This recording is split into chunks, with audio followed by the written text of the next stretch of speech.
Добрый день.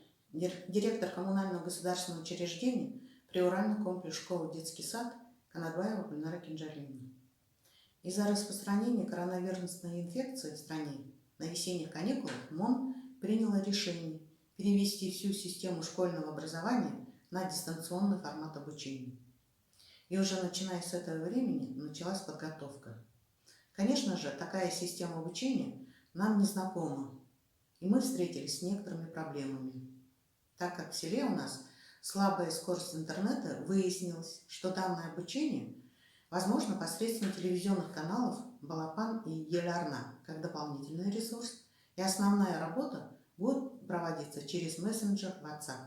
Педагоги же, имеющие домашний интернет, в своей работе использовали интернет-платформы Blumland и Darn Online. 26 марта мы запланировали педсовет, на котором обсудили организационные моменты, рассмотрели общее расписание уроков, соблюдение которых обязательно, расписание звонков, заместители директора ознакомили с методическими рекомендациями, предложенными МОН, с новой структурой урока, с мультимедийным материалом. На 1 апреля мы запланировали родительское собрание. На 2 апреля распределили пробные уроки.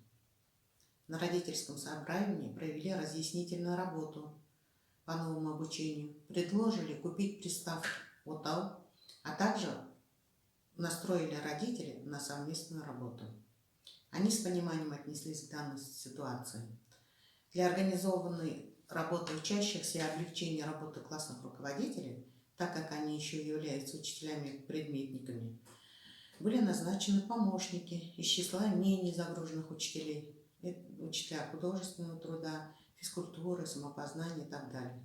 На что учителя с пониманием отнеслись к этому и оказывали всяческую помощь. 2 апреля мы провели пробные уроки. Учащиеся активно участвовали на этих уроках. И после пробных уроков картина стала более-менее проясняться.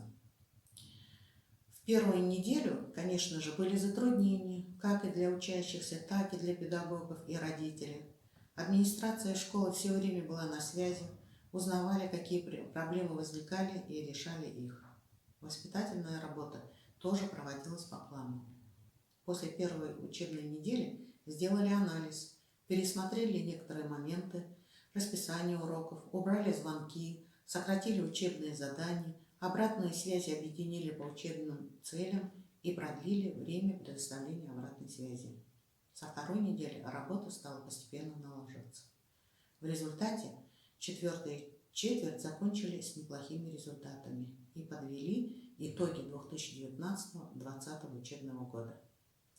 Хотя мы и освоили дистанционное обучение, и качество получаемых знаний не ухудшилось, и в этом обучении есть положительные моменты.